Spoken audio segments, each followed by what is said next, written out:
대전세무서 김진상 세무사입니다. 제가 최근에 고액 자산가를 세무상담을 해드렸는데요. 굉장히 안타까운 일이 있어가지고 제가 한 2주 정도 연구를 해서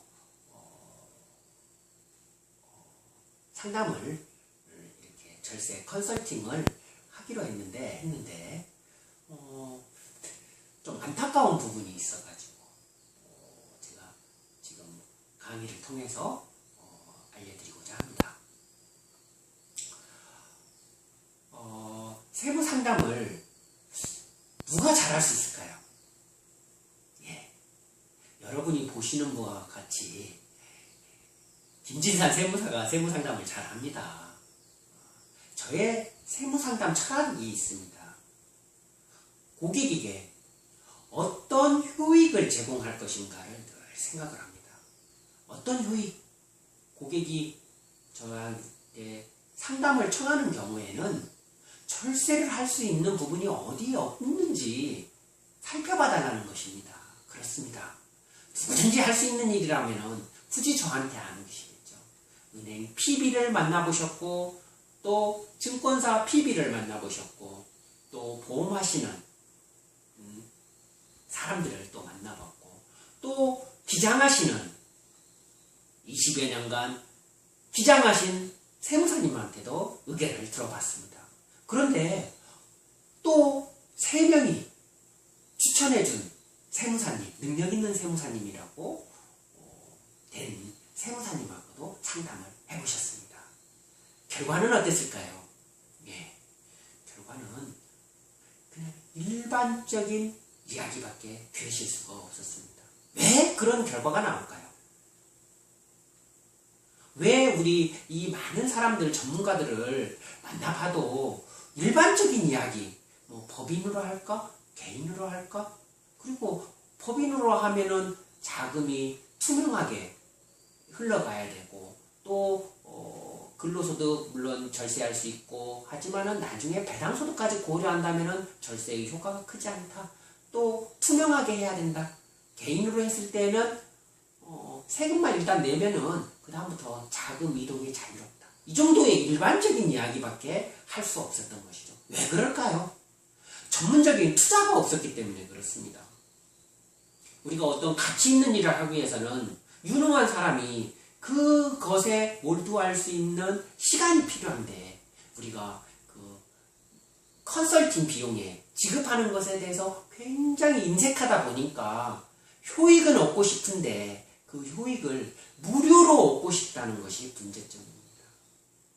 참으로 안타깝습니다. 우리 젊은 사람들이, 많은 전문가들이 어떤 고객에게 효익을 줄 때에는 그것에 아주 세세한 부분, 예를 들어서 100이라는 효익을 얻었다면 우리 5%나 10%는 그것을 고민한 사람에게 줄 수 있는 거 아니겠습니까? 그러면은 얼마의 이익입니까? 10배, 20배의 이익이 고객에게 돌아가는 것입니다. 물론 국가 재정에 마이너스가 되지 않느냐 이렇게 염려하시는 분도 있습니다. 그렇지만은 그 재원을 통해서 또 부가가치를 또 창출할 수 있는 것입니다. 즉 우리가 황금알을 낳는 거위를 한번 생각해 보시죠. 황금알을 낳는 거위. 거위는 계속 황금알을 낳습니다. 시간이 지날수록. 그러나 우리가 그 황금알을 몽땅 가져가겠다고 거위를 잡는 우를 범해서는 안 되겠죠. 국가 재정도 마찬가지입니다. 계속 세수가 증가되는 것입니다. 오히려 부가가치가 창출이 될수록. 다시 이야기가 약간 벗어났는데 다시 원점으로 좀 돌아가 보겠습니다. 우리 투자 마인드, 어떤 것을 가치 있는 일을 하기 위해서는 우리가 무료로 이렇게 해서는 그 가치 있는 일을, 물론 무료도 요즘 굉장히 좋은 것들이 많이 있죠. 그러나 정말 고객이 원하는 가치 있는 정보를 듣기 위해서는 무료로 제공할 수 있는 용역들이 그렇게 많지 않습니다. 따라서 우리 절세의 기본은 결국은 연구를 많이 하시는 분이어야 됩니다. 결국은 그 고객을 상담자를 우리 가족으로 또 가족처럼 이렇게 대해야만 그 상담이 효과가 있는 것이죠. 의사 선생님과 똑같습니다. 의사 선생님 처방을 하실 때 어떻게 처방을 하나요?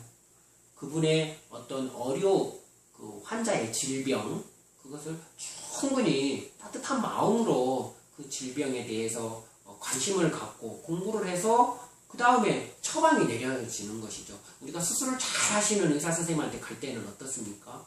굉장한 삼성 의료원이나 아산, 현대 아산병원, 서울대병원 굉장한 의료비를 우리가 지출을 하면서 수술을 받지 않습니까? 결과도 역시 좋죠.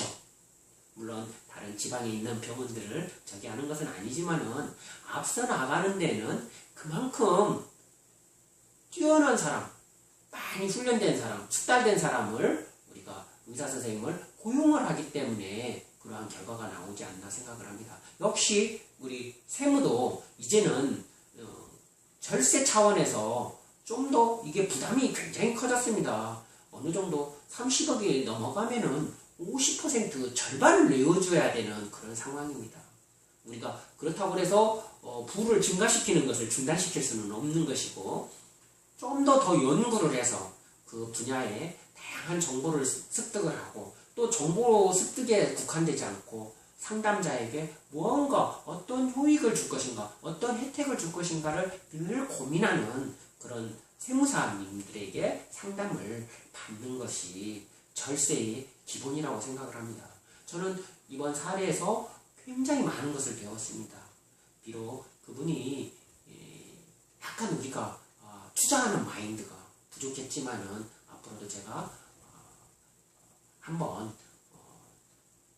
이 일을 계기로 삼아서 좀 우리 납세자분 여러분들도 컨설팅을 얼마든지 받으시고 또 그거에 대해서 어떤 문제점을 듣고 이 문제점을 해결하지 못했을 때에는 당연히 어떤 혜택을 제가를 제공할 수 없는 것이지만은 그거에 대해서 문제점을 인식을 하고 또 그것을 개선할 수 있는 컨설팅이 이루어진다고 하면은 우리가 얻는 혜택의 일부분은 고생하신 분에게 이렇게 줄 수 있는 그런 마음을 가져보는 것도 괜찮다고 생각을 합니다. 예를 들어서 우리가 유능한 직원을 선발을 뽑을 때는 어떻습니까? 더 높은 페이를 지급을 해야만이 하지 않습니까? 그런 의미에서 우리가 좋은 혜택, 컨설팅, 절세 혜택을 누리시고 그거에 대해서 합리적으로 우리가 그 컨설팅 비용을 정당하게 지불하는 그런 문화가 자리 잡는 것이 우리가 앞으로 발전할 수 있는 그 분야를 더욱더 발전시킬 수 있는 그런 투자의 마인드라고 생각을 합니다.